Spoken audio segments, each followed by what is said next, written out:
Mis padres defendieron a mi hermano después de que me traicionó con mi esposa, así que tomé la casa, la herencia, y lo dejé en la UCI mientras ellos quedaban fuera para siempre. Primero necesito contarte sobre la casa porque ahí es donde todo esto comenzó y terminó. Cuando mi abuelo murió hace 8 años, la herencia tuvo que ser liquidada. Mis padres no podían permitirse comprarla directamente y mi hermano Dylan, desde luego, no estaba en posición de ayudar. Yo era el único con un crédito decente y un ingreso estable. Así que di un paso al frente, saqué una hipoteca, compré la propiedad y la mantuve en la familia como todos querían. Una gran propiedad de estilo victoriano, 3 pisos, espacio suficiente para que mis padres ocuparan el nivel principal. Chloe y yo teníamos el piso de arriba, y Dylan se quedaba en el sótano cada vez que estaba entre apartamentos, lo cual era frecuente. El sueldo de un gerente de restaurante no grita exactamente estabilidad financiera, pero nadie hablaba de eso. Él era el divertido, el carismático, el niño de oro que no podía hacer nada malo. Yo era el responsable. El tipo que manejaba las finanzas, pagaba los impuestos de la propiedad, arreglaba las tuberías reventadas a las 2 de la madrugada y se aseguraba de que la hipoteca se pagara a tiempo cada mes. Todos la trataban como una propiedad comunal. Cenas de domingo en el gran comedor, festividades con toda la familia extendida, primos lejanos quedándose en el sofá durante las visitas. La casa de la familia Miller, ¿verdad? Excepto que mi nombre era el único en la escritura. Todos parecían olvidar esa parte, especialmente Dylan. Le decía a la gente que algún día la heredaría, como si fuera un derecho de nacimiento. Mis padres sonreían y asentían, ya planeando su jubilación en torno a quedarse allí para siempre. Nunca los corregí. ¿Por qué lo haría? Eran mi familia. 6 años después de mi matrimonio con Chloe, las cosas iban bien. O eso pensaba yo. Ella dirigía su negocio de diseño de interiores. Yo trabajaba como analista de inversiones en el centro. Teníamos nuestras rutinas, nuestro espacio, nuestra vida. Ella trabajaba hasta tarde a veces. Yo trabajaba hasta tarde a veces. Lo normal en un matrimonio. Luego, las pequeñas cosas comenzaron a acumularse. Los hábitos telefónicos de Chloe cambiaron. Atendía llamadas en otra habitación, apartaba la pantalla cuando yo pasaba. Nada dramático, solo diferente. Luego estaban las noches hasta tarde en las instalaciones de los clientes que parecían alargarse más de lo habitual. Yo llegaba a casa y ella se estaba preparando para salir o ya se había ido. Lo que realmente me llamó la atención fue cuando noté que el horario de Dylan coincidía con el de ella. Cenas familiares a las que normalmente asistía, de repente, estaba ocupado. Las mismas noches que Chloe trabajaba hasta tarde. Se quedaba en casa de un amigo en lugar de volver a casa. Ella enviaba un mensaje diciendo que se quedaba en un hotel cerca del lugar de un proyecto porque estaba demasiado cansada para conducir de vuelta. No soy idiota, pero tampoco soy del tipo que hace acusaciones sin pruebas. El martes pasado, estaba buscando nuestros papeles del seguro en el coche de Chloe. Ella había llevado el mío al taller y yo necesitaba presentar una reclamación por daños de una tormenta. Guantera, consola central, nada. Luego revisé el bolsillo lateral de la puerta del conductor. Un recibo de hotel. El Grand View, a 2 pueblos de distancia. Con fecha de hace 3 semanas. Una de esas noches en las que dijo que se quedaba cerca de un proyecto. Revisé mi teléfono, repasé los mensajes de texto. Esa fue la misma noche en que Dylan dijo que se quedaba en casa de un amigo porque había bebido demasiado después del trabajo. Algo frío se instaló en mi pecho. No revisé su teléfono. No lo necesité. Me senté en ese coche durante unos 20 minutos, sosteniendo ese recibo, viendo cómo la fecha se desenfocaba y enfocaba. Luego lo puse exactamente donde lo encontré, tomé los papeles del seguro de debajo del asiento del pasajero, donde habían estado todo el tiempo, y volví adentro. Esa noche en la cena, solo nosotros 4, mis padres estaban visitando a mi tía. Los observé. Realmente los observé. La forma en que los ojos de Chloe se dirigían a Dylan cuando pensaba que no estaba mirando. La forma en que él sonreía a su teléfono y ella revisaba el suyo justo después. La forma en que ambos alcanzaron la botella de vino al mismo tiempo, y sus manos se tocaron solo por un segundo, y ambos se retiraron como si se hubieran quemado. Terminé mi pasta, me serví otra copa de vino y tomé una decisión. Oigan, dije, de la manera más casual posible. Organicemos una cena familiar este domingo. Todos aquí, necesito hablar con todos sobre algo. Chloe levantó la vista. ¿Sobre qué? Solo algunas cosas de la casa. Logística. Nada importante, pero quiero que todos estemos en la misma página. Mis padres serían fáciles de reunir. Vivían aquí. Dylan se había estado haciendo el esquivo últimamente, pero aparecería para una cena familiar. Siempre lo hacía. Claro, dijo Chloe. Su voz era un poco demasiado aguda. ¿Suena bien? Dylan no levantó la vista de su teléfono. Sí, como sea. ¿Puedo ir? Pero lo vi. La forma en que su mandíbula se tensó. La forma en que sus hombros se pusieron rígidos. Sonreí. Genial. Domingo a las 6. Compraré unos filetes. La forma en que la mandíbula de Dylan se tensó cuando dije eso me dijo todo lo que necesitaba saber. Y la forma en que Chloe alcanzó su copa de vino con manos temblorosas me dijo que ella sabía que yo sabía. Bien. Que sufran. Llegó el domingo. Compré los filetes como dije que haría. Unos caros, ribeyes de la carnicería del centro. Si iba a hacer estallar a mi familia, pensé que al menos podríamos comer bien primero. Mis padres llegaron a las 5:30 como siempre. Mamá trajo una ensalada. Papá trajo vino. Dylan apareció a las 5:55, justo antes de que hubiera sido de mala educación. Chloe había estado en casa todo el día limpiando la cocina por estrés y revisando su teléfono cada 3 minutos. Nos sentamos a las 6:15. La gran mesa del comedor, la que mi abuelo construyó él mismo. Una reliquia familiar. Todos en sus lugares habituales, papá en la cabecera, mamá a su derecha, Dylan frente a mí, Chloe a mi lado. Hice los filetes a la parrilla. Tuvimos una charla trivial. El tiempo, los deportes, el club de lectura de mamá. Dylan estaba callado, lo cual no era propio de él. Chloe no paraba de rellenar su copa de vino. Mis padres no se dieron cuenta o fingieron no hacerlo. Esperé hasta el postre. Mamá había traído pastel. Quiero hablar de lo que mencioné, dije, dejando mi tenedor. Lo de la casa. Papá se animó. La hipoteca está bien. Miré a Chloe y luego a Dylan. Quiero hablar sobre el respeto y la familia y lo que sucede cuando la gente se aprovecha de la generosidad. La temperatura en la habitación bajó unos 20 grados. ¿De qué estás hablando?, preguntó mamá. Mantuve mi voz nivelada. Tranquila. Chloe y Dylan se han estado acostando durante meses. El tenedor de Chloe cayó ruidosamente sobre su plato. Dylan se quedó completamente inmóvil. ¿Qué? Comenzó papá. Tengo recibos de hotel, continué. Horarios que coinciden, registros telefónicos que puedo solicitar si es necesario. Pero no creo que sea necesario porque ninguno de los dos lo está negando en este momento. Chloe comenzó a llorar. No el tipo de llanto bonito, sino el feo, con sollozos. Simplemente sucedió, dijo. No queríamos. No se suponía que. ¿No se suponía que qué? Pregunté. ¿Durara tanto? ¿Que los descubrieran? Dylan finalmente levantó la vista y ¿ya ven qué? Sonrió. Realmente sonrió. Vamos, hombre. ¿Qué esperabas? Siempre estás trabajando, nunca estás cerca. Alguien tenía que prestarle atención. He estado en muchas situaciones tensas en mi vida. Negociaciones profesionales, reuniones con clientes hostiles, la vez que tuve que explicarle a mi jefe por qué una gran inversión salió mal.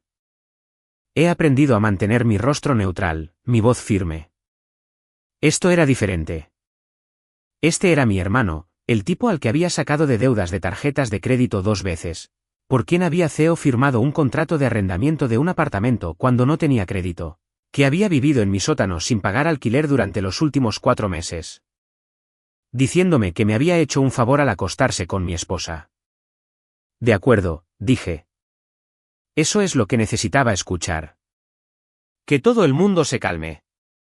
La voz de mamá cortó el ambiente. No digamos cosas de las que nos arrepentiremos. Demasiado tarde para eso, dije. Papá se levantó. Este es un asunto familiar. Lo manejaremos en privado, racionalmente. Estoy siendo racional. Mamá se volvió hacia Dylan, su voz más suave. ¿En qué estabas pensando? Mamá. Comenzó él. ¿Y tú? Miró a Chloe. Esto es inaceptable. Por un segundo, pensé que lo entendían, que comprendían. Luego mamá me miró de nuevo. Pero Dylan cometió un error. Sigue siendo tu hermano. Tienes que pensar en lo que es mejor para la familia.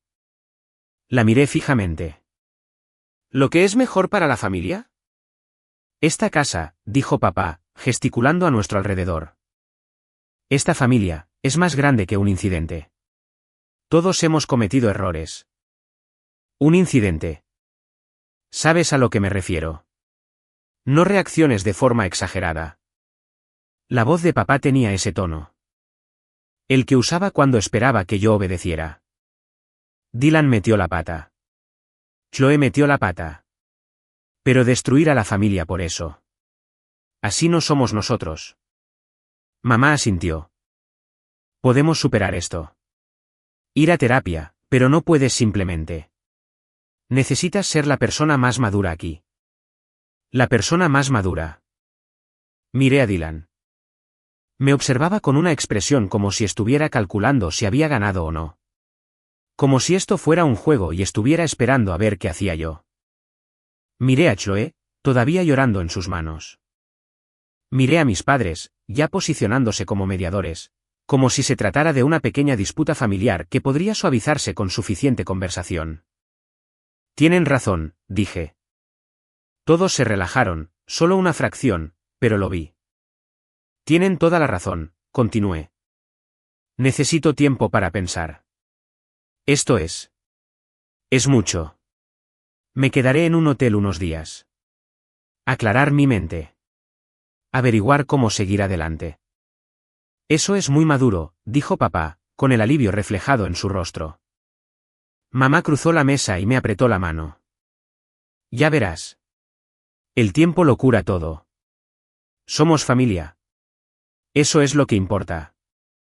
Asentí. Le devolví el apretón. Sí, familia. Chloe levantó la vista, una chispa de esperanza en sus ojos. Podemos hablar cuando estés listo. Claro, dije. Cuando esté listo. Dylan se reclinó en su silla, con esa sonrisa de suficiencia de vuelta en su rostro. Me alegro de que estés siendo razonable con esto, hombre. Razonable. Me levanté, comencé a recoger los platos. El yo normal y servicial. Haré una maleta esta noche. Les daré a todos un poco de espacio para procesar. Lavé los platos, di las buenas noches a mis padres. Dejé que mamá me abrazara en la puerta. Estás haciendo lo correcto, susurró, tomarte un tiempo para calmarte. Lo resolveremos juntos. Lo sé, dije. Incluso le devolví el abrazo. Lo que ella no sabía, lo que ninguno de ellos sabía, era que yo había sacado la escritura de la propiedad el viernes por la tarde. Pasé mi hora de almuerzo en la oficina del registrador del condado solo para asegurarme de que recordaba correctamente. El nombre en ella no era familia. No era patrimonio Miller. Era mío, solo mío. Y para cuando se dieran cuenta, sería demasiado tarde. El lunes por la mañana, estaba sentado en la oficina de Jessica Wolf a las 9 de la mañana en punto. Es una abogada de divorcios, del tipo con una oficina en la esquina y una reputación de no dejar nada sobre la mesa. Había hecho mi investigación durante el fin de semana. Explícamelo, dijo, con la pluma lista sobre su bloc de notas. Lo expuse. Matrimonio de 6 años, acuerdo prenupcial en el que insistí antes de la boda. Chloe lo había firmado sin mucha oposición. Estaba enamorada. Yo era práctico. El acuerdo prenupcial era hermético. Cláusula de infidelidad, protección de activos, todo.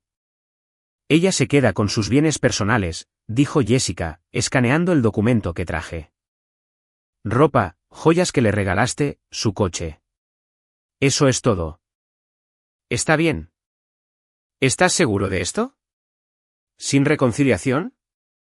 Pensé en la sonrisa de Dylan, en mi madre diciéndome que fuera la persona más madura mientras mi hermano estaba sentado allí con aire de suficiencia. Estoy seguro. Bien. Odio perder el tiempo con gente que no va en serio. Hizo una nota. Puedo tener los papeles redactados para el miércoles, entregados para el viernes. Lo necesito más rápido, dije.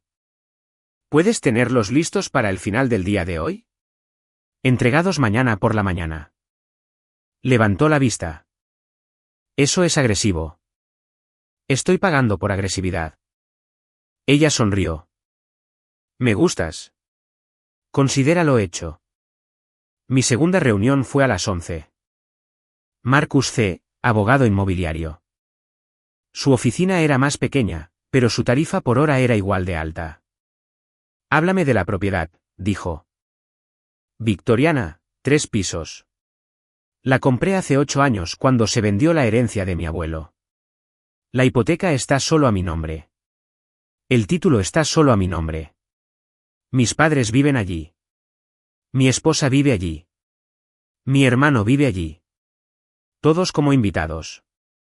Sin acuerdos de arrendamiento, sin contratos de alquiler, nada por escrito. No. ¿Contribuyen a la hipoteca, impuestos, servicios? Mis padres pagan algunos servicios. Eso es todo. Marcus se reclinó. Así que, legalmente, son inquilinos a voluntad de mes a mes, o más exactamente, licenciatarios. ¿Quieres que se vayan? Todos ellos. Alguno de ellos intentará reclamar posesión adversa o... 8 años no es suficiente en este estado, y he estado viviendo allí todo el tiempo manteniendo la propiedad. No tienen ningún derecho. Asintió, impresionado. Has hecho tus deberes. Puedo redactar los avisos. 30 días es lo estándar, pero dado que no hay contrato de arrendamiento y tu estatus de residente principal, podemos argumentar por menos si se oponen. 30 días está bien. Quiero que esto sea limpio. Entregar al mismo tiempo que los papeles del divorcio. Mañana por la mañana. Silbó. Ataque nuclear simultáneo. ¿Tienen idea de que esto se avecina? Creen que estoy en un hotel calmándome. Jesús, sonrió. De acuerdo, lo tendrás todo para esta noche. Mi última parada fue el abogado de fideicomisos. Mi abuela por parte de madre había dejado un fideicomiso sustancial hace 5 años. Nada descabellado, pero suficiente para ser significativo. Tal vez $400,000 bien invertidos. Ella había querido que alguien financieramente responsable lo administrara.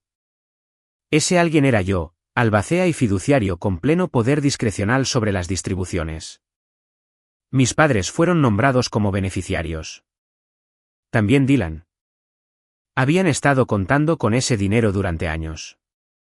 Un colchón para la jubilación, un fondo de emergencia, la manta de seguridad financiera que nunca se molestaron en construir por sí mismos. Quiero que sean eliminados, le dije a Gabriel Oves, el abogado de sucesiones que había manejado el testamento de mi abuela. Ni siquiera parpadeó. Tienes esa autoridad como fiduciario. ¿Alguna razón en particular? Disputa familiar. Ellos tomaron su decisión. Esta es la mía. Lo necesitaré por escrito. Carta de intención. Notificación formal a los beneficiarios eliminados. ¿Qué tan rápido? Puedo tener las enmiendas redactadas hoy. Presentadas ante el tribunal para el miércoles. Los beneficiarios recibirán una notificación formal para el final de la semana. Hazlo. La documentación estuvo lista a las 7 de la tarde. Me senté en mi habitación de hotel, un lugar decente, nada lujoso, y firmé todo. Petición de divorcio. Avisos de desalojo. Enmiendas al fideicomiso. 47 páginas en total. El desmantelamiento completo de todo lo que habían dado por sentado. Mi teléfono vibró. Un mensaje de Dylan. Mamá dice que estás mejor. Me alegro de oírlo, hombre. Tómate tu tiempo. Miré ese mensaje durante mucho tiempo. El tono casual, la suposición de que estaba procesando, sanando, llegando a aceptar lo que habían hecho. Realmente pensaban que los iba a perdonar. Pensaban que la familia significaba que yo tragaría cualquier cosa. Pensaban que la casa en la que habían estado viviendo era suya por derecho. Pensaban que el dinero que mi abuela dejó era suyo por defecto. Se equivocaron. Le respondí, sí, estoy obteniendo algo de claridad. Nos vemos pronto. Luego envié todos los documentos firmados a mis abogados. El viernes por la noche, descubrí el recibo del hotel. El domingo, los confronté. El lunes, construí el marco legal. Para el martes por la tarde, 3 agentes judiciales diferentes estaban programados. Uno para Chloe en su estudio de diseño a las 10 de la mañana. Uno para Dylan en el restaurante donde trabajaba a las 11 de la mañana, uno para mis padres en la casa. Mi casa, al mediodía. El momento fue deliberado. Quería que cada uno recibiera el golpe por separado. Que tuviera ese momento de realización individual antes de que pudieran cerrar filas y coordinar una respuesta. Jessica llamó el martes a las 8 de la mañana. Los agentes están confirmados y enviados. Para la 1 de la tarde esto estará en marcha. Bien. Tu teléfono va a explotar. Lo sé. Pareces muy tranquilo con esto. Estoy tranquilo, dije. Y lo estaba. Por primera vez en semanas, quizás meses. Me sentía completamente lúcido. Sin ira, sin tristeza, solo la fría precisión de alguien que había hecho los cálculos y sabía exactamente cuál sería el resultado. Una cosa más, dijo Jessica. El acuerdo prenupcial tiene un periodo de espera de 30 días antes de la transferencia de activos. Tu esposa teóricamente podría impugnarlo. No lo hará. No tiene el dinero para una larga batalla legal, y su caso no tiene mérito. Ella lo sabe. Mi teléfono comenzó a vibrar. Luego a sonar. Múltiples llamadas, en ráfaga. Miré la pantalla. Chloe. Mamá. Número desconocido, probablemente el teléfono fijo de la casa. Dylan. Eran las 10:34 de la mañana. Ya sabían. Tengo que irme, le dije a Jessica. No contestes. Colgué, vi mi teléfono iluminarse como un árbol de Navidad. 15 llamadas en 3 minutos. Luego comenzaron los mensajes de voz. Luego los textos. Dejé que todo se acumulara, apagué el sonido, puse el teléfono boca abajo en el escritorio del hotel. Luego abrí mi portátil y empecé a buscar contratistas de renovación. Si me quedaba con la casa, y lo haría, quería borrar todo rastro del hogar familiar. Pintura nueva, muebles nuevos, un reinicio completo. Mi teléfono seguía vibrando silenciosamente contra el escritorio. Que entren en pánico. Que se desesperen. Que finalmente entiendan lo que se siente al tener el suelo desaparecer bajo tus pies. El lunes por la mañana, 3 agentes judiciales diferentes tocaron en 3 puertas diferentes. Chloe recibió el suyo en su estudio. Dylan recibió el suyo en el restaurante. Mamá y papá recibieron el suyo en el desayuno. Yo estaba en la oficina de mi abogado firmando los documentos finales de transferencia del fideicomiso. Cuando mi teléfono comenzó a sonar, lo dejé ir al buzón de voz. Las 15 llamadas. No respondí mi teléfono durante 48 horas. Chloe llamó 23 veces el primer día. Mi madre llamó 18. Dylan dejó 7 mensajes de voz, cada uno progresivamente más agresivo. Papá intentó el enfoque razonable con mensajes de texto. Necesitamos hablar de esto. Llámame. No lo hice. El miércoles por la tarde, finalmente escuché los mensajes de voz. No porque me importara lo que tuvieran que decir, sino porque quería escuchar la progresión. El momento en que se dieron cuenta de lo que estaba sucediendo. El primer mensaje de Chloe, sollozando, apenas coherente: por favor, necesitamos hablar. Los papeles dicen. No entiendo. Por favor, llámame. La confusión de mamá convirtiéndose en pánico: cariño, ¿ha habido algún tipo de error? Recibimos un aviso sobre la casa. Llámanos inmediatamente. La ira de Dylan desde el principio: ¿qué demonios es esta mierda de desalojo? Llámame ahora mismo. Para el miércoles, las cartas del fideicomiso habían llegado. Ahí fue cuando el tono cambió. El mensaje de mamá del miércoles por la noche: ¿cómo pudiste hacer esto? Ese era el dinero de tu abuela para toda la familia. No puedes simplemente. Necesitamos hablar. Por favor.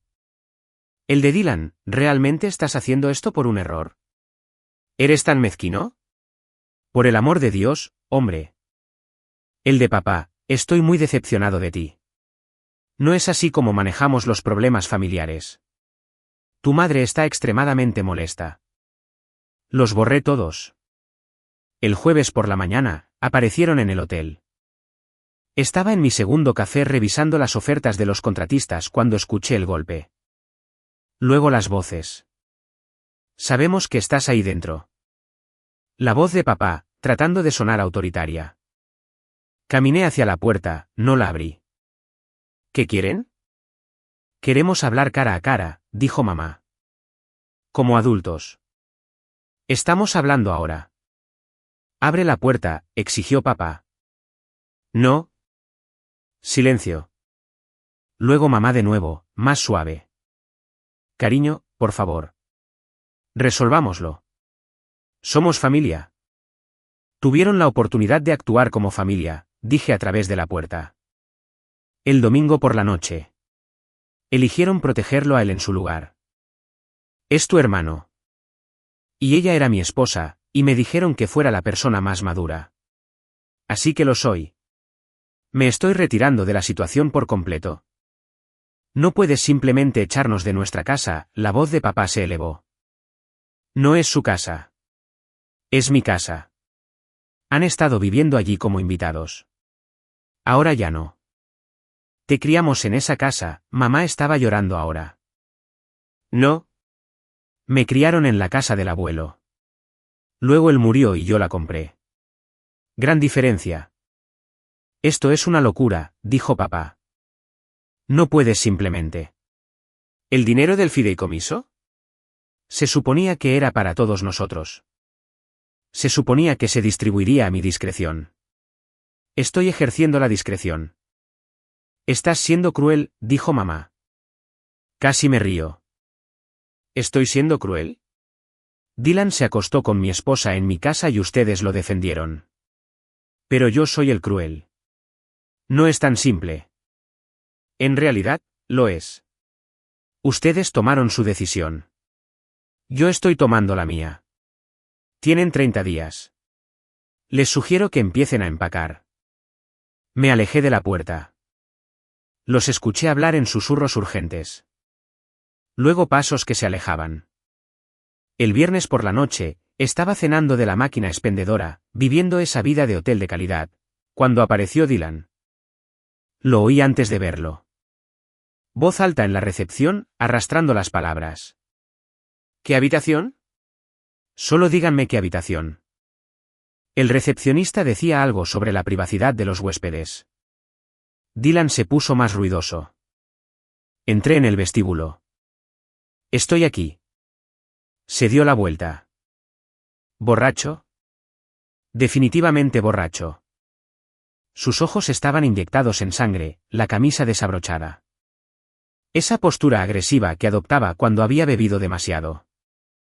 Tú, engreído de M, dijo, caminando hacia mí. Tienes que irte. ¿Irme? Me estás echando de mi casa, ¿y quieres que me vaya? Nunca fue tu casa. La casa del abuelo, que compré con mi dinero, mi hipoteca, mi nombre en la escritura. Se me puso cara a cara. Pude oler el whisky. Te crees mucho mejor que todos. Siempre lo has hecho. Trabajo perfecto, vida perfecta. Mirando por encima del hombro al resto de nosotros. No voy a hacer esto aquí, dije. Sí, lo harás. Me empujó. No fuerte, pero lo suficiente.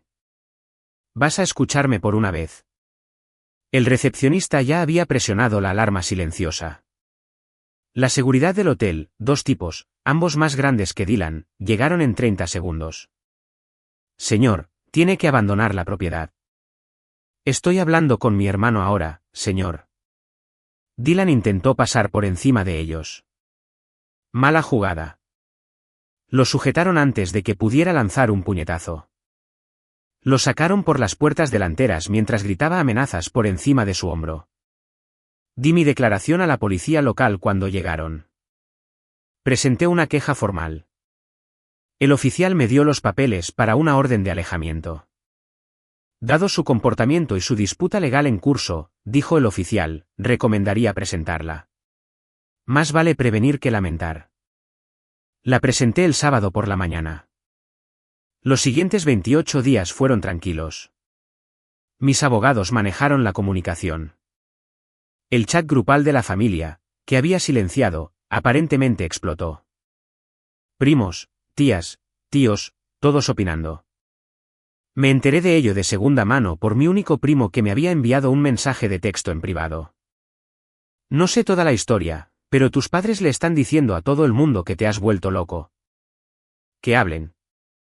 El día 30 llegó un jueves. Ya había programado la mudanza, cambiado las cerraduras, actualizado el sistema de seguridad con nuevos códigos. Mi abogado confirmó que la propiedad estaba vacía. Se habían mudado el día 29, probablemente esperando que cambiara de opinión en el último segundo. No lo hice. A las 4 de la tarde llegué a la entrada con mi primera carga de cajas. La casa ya se veía diferente. Más vacía, pero más limpia. Se habían llevado sus muebles, sus cuadros, su desorden. Bien. Hacía la renovación más fácil. Estaba descargando cajas de mi maletero cuando lo oí. El sonido de neumáticos sobre la grava, demasiado rápido. La camioneta de Dylan entró chirriando en la entrada detrás de mí, bloqueándome. Salió, tropezando, y pude oler el whisky a 15 pies de distancia. Realmente lo hiciste, dijo. Su voz era áspera, peligrosa. Realmente te lo llevaste todo. Me enderecé lentamente. Tienes que irte. Estás violando una orden de alejamiento. Orden de alejamiento, se rió, amarga y bruscamente. ¿Crees que un trozo de papel me impide conseguir lo que es mío? Nada aquí es tuyo. Esta casa, gesticuló salvajemente. Se suponía que era mía. El abuelo siempre dijo. El abuelo está muerto y se la dejó al patrimonio, que me la vendió a mí. Dylan dio un paso adelante. Pude verlo en sus ojos. Ya había pasado la etapa de hablar. Pasado el razonamiento. Me robaste mi futuro, dijo. Mantuve la calma. Mantuve mi voz nivelada. No, yo construí mi futuro. ¿Tú estabas demasiado ocupado acostándote con mi esposa para construir el tuyo? Fue entonces cuando se me abalanzó. El primer puñetazo vino rápido, torpe, pero rápido. Dylan siempre atacaba con la derecha cuando estaba borracho. Lo había visto en suficientes peleas de bar mientras crecíamos como para conocer sus gestos. Me hice a un lado. Su puño pasó rozando mi hombro y su impulso lo llevó hacia adelante. Tropezó y se apoyó en mi coche. Lárgate, dije. Última oportunidad. Se dio la vuelta. Ya no me vas a decir qué hacer. Vino hacia mí de nuevo. Esta vez estaba preparado. Llevo 3 años yendo al Knockout Fitness. Boxeo y MMA básico, principalmente para aliviar el estrés y hacer cardio. Dylan se había estado emborrachando en sus turnos de restaurante y durmiendo con mi esposa. Diferentes regímenes de entrenamiento, diferentes resultados. Le agarré el brazo, lo redirigí, dejé que su propia fuerza lo desequilibrara. Cayó con fuerza en la entrada. El hormigón no perdona, Quédate en el suelo, le dije. No lo hizo. Se levantó, respirando con dificultad, y vi el momento en que el pensamiento racional lo abandonó por completo. Miró a su alrededor, con los ojos desorbitados, y vio mi garaje. La puerta lateral estaba abierta. Había estado allí antes, no la había cerrado todavía. Fue a por ella. Dylan, no. Salió con mi rastrillo de jardín. Uno de metal, pesado, de 1,20 m de largo. ¿Quieres quitármelo todo? Respiraba con dificultad, agarrando el rastrillo como un bate de béisbol. Yo te quitaré algo a ti. Lo balanceó. Me agaché.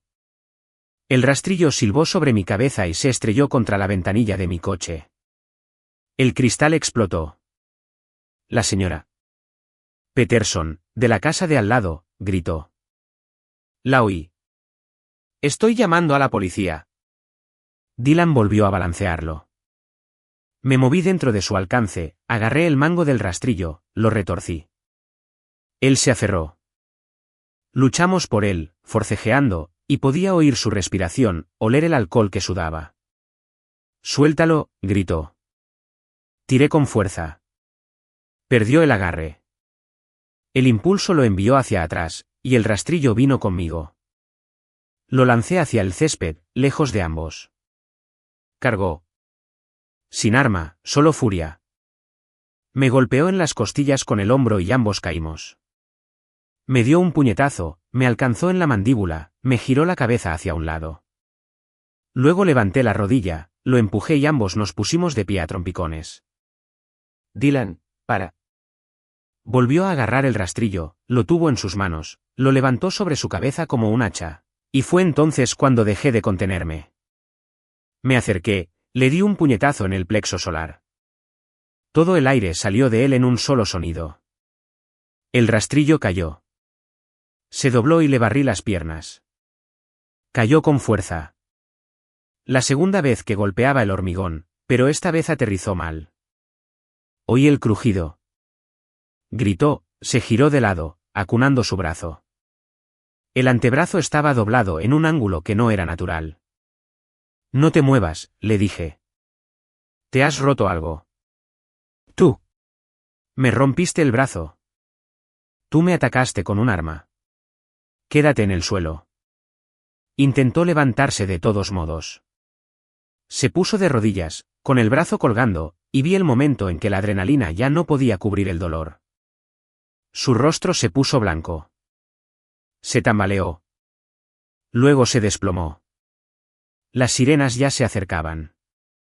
La señora Peterson había llamado de inmediato. La ambulancia llegó primero, luego 2 coches patrulla. Los paramédicos se pusieron a trabajar con Dylan. Brazo roto, al menos 2 costillas rotas, posible conmoción cerebral por el golpe en la entrada. Lo pusieron en una tabla espinal en minutos. Está entrando en shock, dijo uno de ellos. Tenemos que movernos. La policía nos separó. Tomó mi declaración. Tomó declaraciones de la señora Peterson y de los Johnson de enfrente. Ambos habían visto todo el asunto. ¿Te atacó con un rastrillo?, preguntó el oficial. Sí, después de que le dije que se fuera varias veces. Y tienes una orden de alejamiento contra él presentada la semana pasada. Debería estar en el sistema. El oficial revisó su ordenador. Asintió. ¿Lo está? No se supone que esté a menos de 500 pies de ti. Lo sé. Revisaron mis cámaras de seguridad. Las había instalado el miércoles. 4 ángulos que cubrían toda la entrada y el patio delantero. Imágenes nítidas de Dylan llegando, amenazándome, agarrando el rastrillo, balanceándolo hacia mí. Esto es defensa propia bastante clara, dijo el oficial. Se enfrentará a cargos por agresión física con un arma y violación de una orden de alejamiento. Quiero presentar cargos, dije. Con todo el peso de la ley. Asintió. Dadas las circunstancias, no te culpo. La ambulancia se fue, con luces y sirenas. Dylan se había ido. Yo seguía de pie en mi entrada, con la mandíbula palpitante, los nudillos empezando a hincharse. La policía terminó su informe y se fue. La señora Peterson me trajo hielo envuelto en una toalla. ¿Estás bien, querido? Estoy bien. Gracias. Tu hermano siempre ha sido problemático, ¿no? No respondí a eso. Entré en mi casa, y me serví un bourbon. Del bueno. La botella que había estado guardando. Parecía el momento adecuado. Mi teléfono comenzó a sonar de nuevo alrededor de las 7 de la tarde. El hospital debe haber llamado a mis padres. La voz de mamá en el mensaje era histérica. Dylan está en la UCI. Dicen que lo atacaste. ¿Cómo pudiste? Es tu hermano. Oh, Dios. No saben si hay hemorragia interna. Borrar. La de papá ha sido demasiado lejos. Esto es una agresión física. Voy a llamar a nuestro abogado. No puedes simplemente borrar. La de Chloe, sorprendentemente, me enteré de lo que pasó. ¿Estás bien? Miré el teléfono. No preguntó por Dylan. Preguntó por mí. Demasiado poco. Demasiado tarde. Borrar. Para las 9 de la noche tenía 12 mensajes más. Familia extendida. Monos voladores enviados para decirme qué monstruo era. Cómo lo destruí todo. Cómo Dylan podría tener daños permanentes. Guardé uno, solo uno. La última llamada de mamá de la noche. 2 de la madrugada. Su voz, rota. Dicen que podría tener daño nervioso permanente en el brazo. Dicen que podría no recuperar el uso completo. Dicen que la lesión en la cabeza. Están haciendo pruebas. Esto es tu culpa. Todo. Nunca te perdonaremos por esto. Nunca. Lo guardé, no porque me importara lo que ella pensara, sino porque quería recordar el momento exacto en que finalmente entendieron. Ya no era su red de seguridad. No era su mediador, su solucionador, su hijo confiable que limpiaba los desastres y pagaba las cuentas y mantenía a la familia unida. Yo era el hombre que poseía todo lo que pensaban que podían usar en mi contra. Y no iba a devolver nada de eso. 6 meses después, escribo esto desde mi sala de estar. La que solía ser la sala familiar, pero ahora es solo mía. Muebles nuevos, pintura nueva, un gris carbón profundo en lugar de ese beige que mi madre insistía en que era clásico. La arquitectura victoriana sigue ahí, pero todo lo demás ha sido despojado y reconstruido. Como yo, supongo. Déjenme decirles dónde terminó cada uno. Dylan se declaró culpable de agresión física con un arma mortal. El rastrillo contaba, aparentemente. Su defensor público intentó argumentar locura temporal, disputa familiar, circunstancias atenuantes. El fiscal tenía imágenes de la cámara de seguridad y 3 declaraciones de testigos. El acuerdo fue libertad condicional, 500 horas de servicio comunitario, manejo de la ira obligatorio y restitución por la ventanilla de mi coche. Las facturas médicas, sin embargo, lo enterraron. El seguro de su restaurante no cubría incidentes fuera de servicio. Había dejado que su seguro personal caducara 6 meses antes. $73,000 por la estancia en la UCI, la cirugía en su brazo, el cuidado de seguimiento. Se declaró en bancarrota en el 3er mes. Perdió su trabajo de gerente de restaurante después del arresto. No se puede trabajar cerca del alcohol con un requisito de libertad condicional. Lo último que supe, a través de conocidos mutuos, es que está trabajando en una gran tienda de bricolaje. Principalmente en el muelle de carga. El brazo sanó, pero tiene movilidad limitada. Daño nervioso permanente, tal como advirtieron los médicos. Cojea ligeramente por las costillas que no sanaron del todo bien. Una vida de consecuencias. Eso es lo que le dije que tendría. No estaba exagerando. El divorcio de Chloe finalizó en el 4.º mes. El acuerdo prenupcial se mantuvo perfectamente. Jessica sabía lo que hacía. Chloe obtuvo sus objetos personales, su coche y unos $3,000 de una cuenta corriente conjunta que manteníamos para gastos del hogar. Eso es todo. Su negocio de diseño se derrumbó. Resulta que la mayoría de sus clientes provenían de mi red profesional, tipos de finanzas, contactos de inversión, gente que la contrataba porque era mi esposa. Una vez que se corrió la voz sobre por qué nos divorciamos, esas conexiones se evaporaron. Volvió a casa de sus padres, a 2 estados de distancia. Oí que intentó volver a conectar con Dylan alrededor del segundo mes. Supongo que pensó que se irían juntos hacia el atardecer o algo así. Él le dijo que se fuera al infierno. La culpó por arruinarle la vida. No se pueden inventar estas cosas. Mis padres encontraron un apartamento de una habitación al otro lado de la ciudad. Un lugar más pequeño, un edificio más antiguo, nada que ver con la casa a la que se habían acostumbrado. La pensión de papá cubre el alquiler, pero no mucho más. Mamá tuvo que volver a trabajar a tiempo parcial a los 64 años. ¿En una tienda? Irónicamente. Quizás vea a Dylan en el trabajo a veces. No lo sabría. Intentaron contactarme. Mensajes de texto, correos electrónicos, llamadas de números desconocidos. Bloqueé todo. Cambié mi número en el tercer mes solo para asegurarme. En el quinto mes, papá logró comunicarse usando el teléfono de otra persona. Contesté por accidente.